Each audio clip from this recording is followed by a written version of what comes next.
My name's Jane Collier, and I'm a Clackamas County Master Gardener. We are trained by OSU, and we are trained to give research-based information to you, and hopefully it's adapted to our area. This is just it's going to be a 20-minute talk instead of a 25-minute talk. So when I'm finished here, I will be able to go out in the hall and answer any questions that you have. Okay, we're going to talk about growing early season vegetables. Vegetables come in two categories. We have cool season crops and warm season crops. Obviously, our early season ones are going to be called cool season. So when you're reading material, you'll be able to see they might say it's an early crop or they might say it's a cool crop. So you'll know what they're talking about. You do have a few handouts that give you some information, but OSU also has a lot of publications that are available to you online, and there is information on one of your handouts about how to get to our website. We do not specifically have one about growing early season vegetables, but we do have a really good one about growing vegetables in gardening, vegetable gardening in Oregon. And in here is a list. There is a list of vegetables that OSU recommends that they know, they've tested, and that do really well in our area. There's also a list in this book that tells you planting times. Different books that you read will tell you different times. Some may say, you know, make sure that you plant this crop in April, make sure that you plant this crop in May. They're not always the same. There's a little bit of differentiation, but it kind of gives you the right idea and it gets you in the right area. So we're going to talk about early season vegetables. Why do you want to grow early season vegetables? There's a lot. Of course, cool season crops do well in cool weather. That's just common sense there. There's less pest problem. We don't have as many bugs out there because it's still cool outside. There's less watering. You know, we get a lot of spring rains. It's going to rain until the day after or the day before 4th of July, something like that.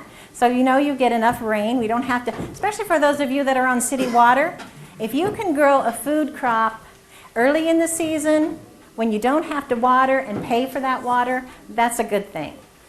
That's one of the reasons. Also, increased production of your garden. You can do succession plantings. A lot of our early season crops, you can plant a couple weeks later, plant some more, and some of them will even go through the warm season, through the hot summertime. Some vegetables will have a tendency to bolt in warm weather. You've ever grown your broccoli and your lettuce and your spinach, and you'll know when it gets really hot, they bolt. They put on seed heads. So that's another good reason to grow these vegetables at a time when they are going to be the best tasting and grow is the best. You also want to know, well, when you're talking about planting these early season vegetables, what are you talking about? Well, we're talking about February, March, April, if you can grow them if the weather's right. I thought this was the next slide. Excuse me, it's not the next slide. It's the next one after that. But what can you grow at this time of year?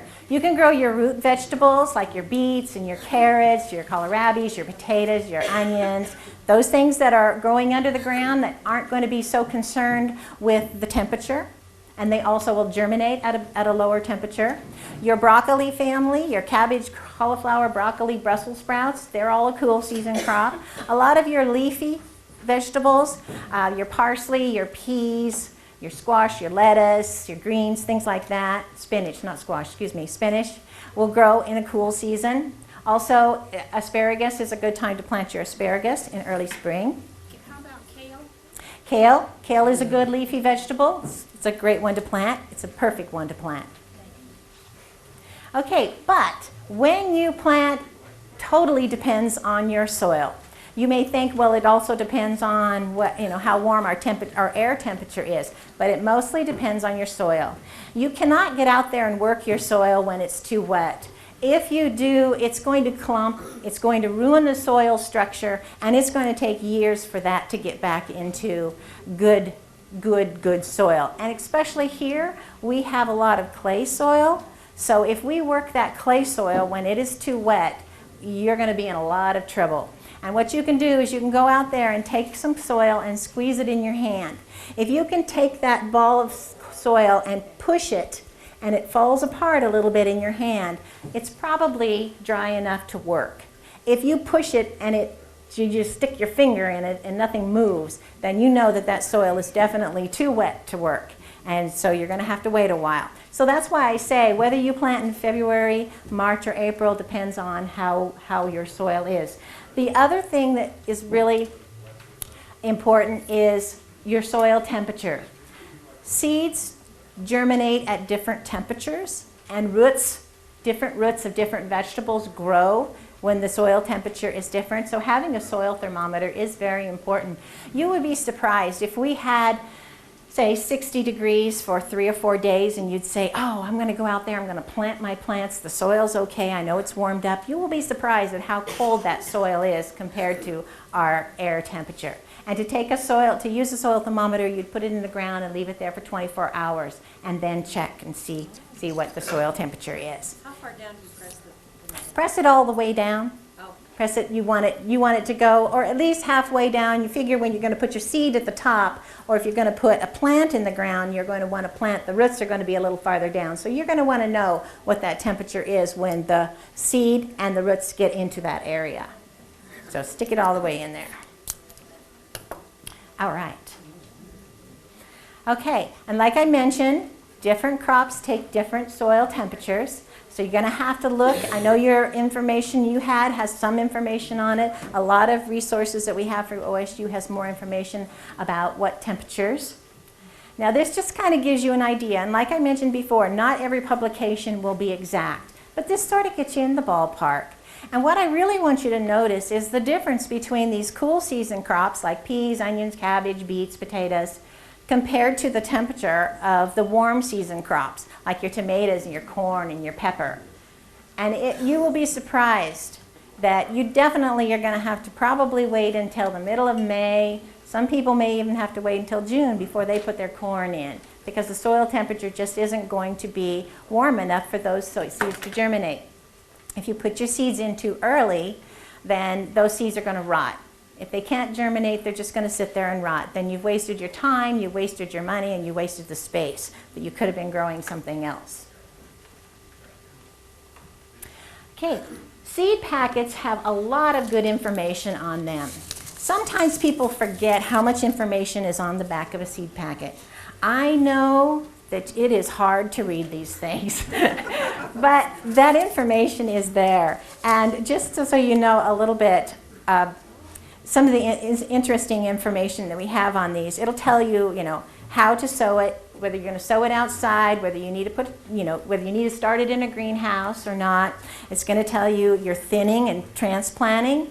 How far apart you really need to have your carrots to get a really good sized carrot. It also has a lot of other information. This happens to be an Ed Hume one, and it's kind of nice here because this is information that some people don't realize. And it says, lettuce grows best in a mostly sunny location with fertile, well-drained soil. Grow during the cooler parts of the growing season. It's like, aha, okay, that makes sense. And then keep it fairly watered, but provide a little bit of shade if you're growing it during the hot summer months. Because lettuce can take a little bit of shade. It's a cool season crop. It doesn't like that hot sun. So there really is a lot of information on the back of these. I know I don't have the seed packet today, but I had another seed packet. I believe it was romaine lettuce. And it was saying, it told you exactly how to harvest it. Either cut each individual leaf off or cut the whole thing off and let the whole thing regrow. So a lot of good information on there.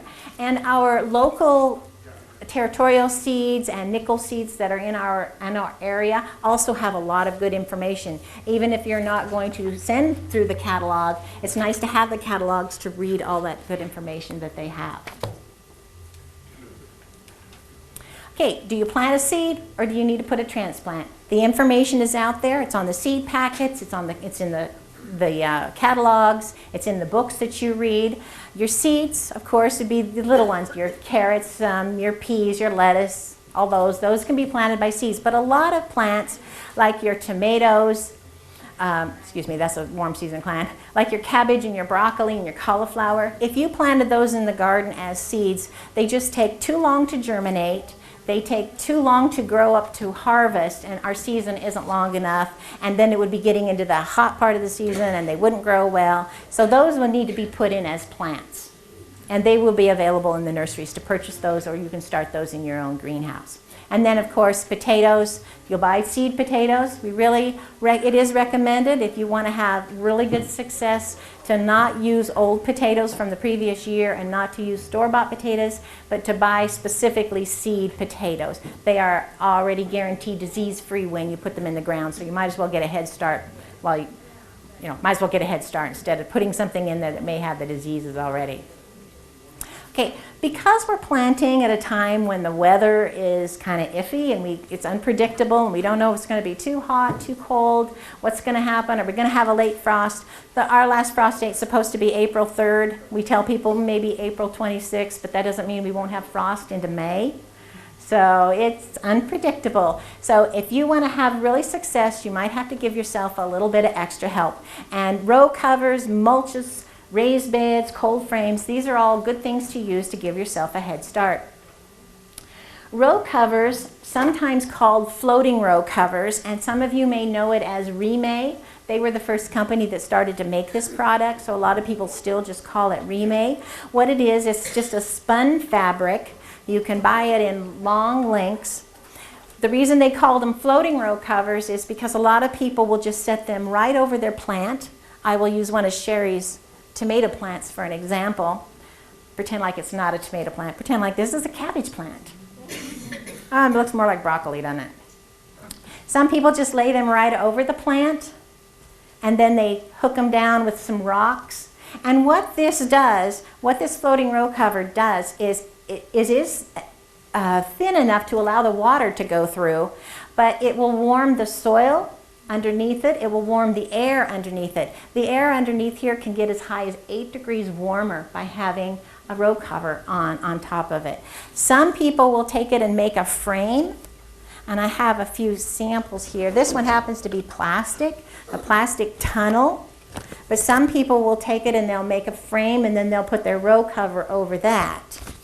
So it's nice, and it can be used from year to year if you take good care of it. It also is made for keeping flying insects out, but you have to make sure that it's completely hooked onto the ground, otherwise the little flies are going to fly under it either way. The one thing you do have to be very careful with the row covers is slugs. If you have something completely covered up, the slugs will get in there, so you will have to check it quite often. Cloches is a French word meaning a glass bell. But in a modern gardening, we just use anything we want to. It mainly means something that's transparent, small, something that will fit over an individual plant.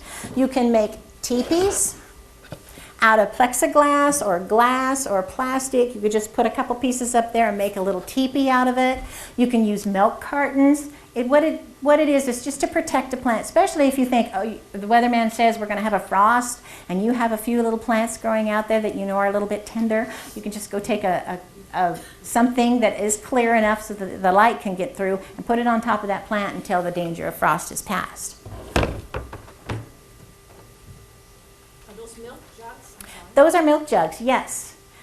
Those are milk jugs, and she's going to do the next talk on her tomatoes. And those are in her garden, and she just puts them to cover over not just her early season crops, but she puts them over some of her warm season crops too, just in case we have those late rains and cold weather. Okay, cold frames are wonderful using. Cold frames are used for two different things. Some people use cold frames for starting their seeds, and that means they usually have a bottom on the cold frame and they have a heating mat in there and they start their seeds in there, but the cold frame is still outside and not inside their house. But if you want to use it as an season extender for your early crops, you don't put a bottom on it. And what it usually is, it's Can be made out of metal, wood, practically anything. The top just needs to be transparent. So it needs to be glass or plexiglass or fiberglass or even plastic. And have a lid that opens and closes. And if it's going to get too hot, it's always a good idea to have some way to hold the lid open so that if it gets on a hot day, you'll be able to have some air circulate and you won't burn your little plants under there. So cold frames are a good way to do it. You can just take the cold frame and put it right down on top of your plants in your garden. When those grow up and you have some more that you think need a little care, pick it up and move it to another area. There are some larger displays of these out in the other room if you wanted to get some ideas. Also, OSU has publication. This one's on how to make your own raised bed cloche. We have some on how to make different cold frames. There are actually some directions out there and to how to make different types of cold frames also. So lots of information on the OSU website for you. Those of you that have raised beds are ahead of the rest of us. If you're going to grow your early season crops, raised beds are the perfect way to go. Raised beds, the soil in a raised bed warms up faster than the soil on the flat ground. So there, you're ahead of us there. In that way, it will allow the plants to germinate faster and grow faster and yield more. Also, there's a lot of material out there that you can use for a frame. You can use wood, you can use metal, you can do a lot of things. Or you don't even have to put a frame around a raised bed. It can just be the ground raised up will warm up that ground. Also, the one thing about raised beds is normally when you make a raised bed, you have the flat ground and then you're making this, say you're making a frame around it. Well, I have to put something in there because there's not enough soil. So you're going to use some of the native soil and you're probably going to add some compost or some three-way mix or something nice organic material in there to fill up this. And so when that happens, your soil drains better, it's light and fluffy, it has enough clay soil to make those nutrients stick to it, but it has enough organic material to make drainage good, to make air pockets for the plants to grow. So actually making a raised bed, you're actually a little ahead because you're adding so much organic material just to get enough soil in that bed. So the things will grow, you'll have better drainage, and they'll grow a lot better that way. All right. I actually am, even though I started late, I finished early too. So I have 5 more minutes if you have any questions. Yes? Does a raised bed always have to have flat on the bottom? I'd like to put one in a right slope. Okay, she wants to put a raised bed in a slope. You can put it on the slope, but you're going to have a little trouble with the water running off of it like you would on any slope, and you'll have a little trouble with the soil that's in there probably running down. But you know, from year to year, if you manage to keep the soil where it belongs, you probably won't have too much of a problem. Yes, sir? Okay. He asked if the raised beds was the same as, you mean as a vegetable in a pot? Yeah, like any vegetable can be planted, most vegetables can be planted in containers too. You just have to remember that the container's smaller, it's going to take more care, it's going to take more water, more fertilizer, more nutrients like that. A raised bed is sort of a giant container. Does that answer your question? Yeah, and I guess it doesn't matter too how high on the No.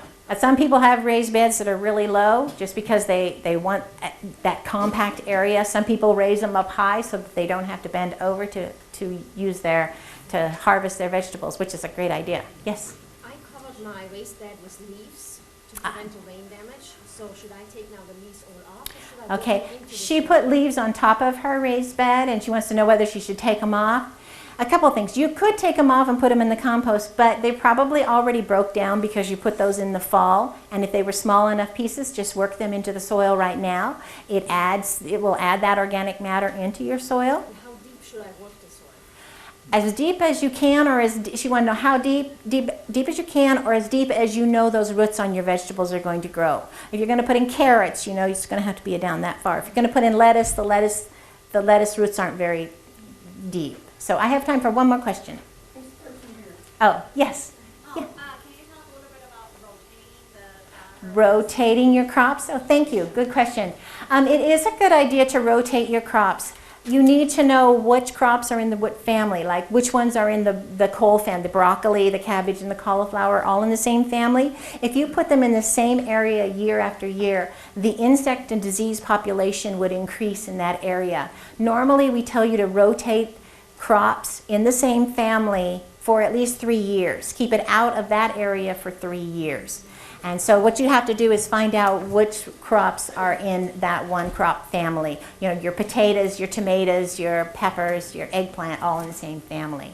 Okay, one more question, and then I have to... You have peas, which are your cooler weather, then you have the beans. So do people just do their peas and then put... Okay, she's saying you have peas that are an early crop and beans that are a late crop. A lot of people do that.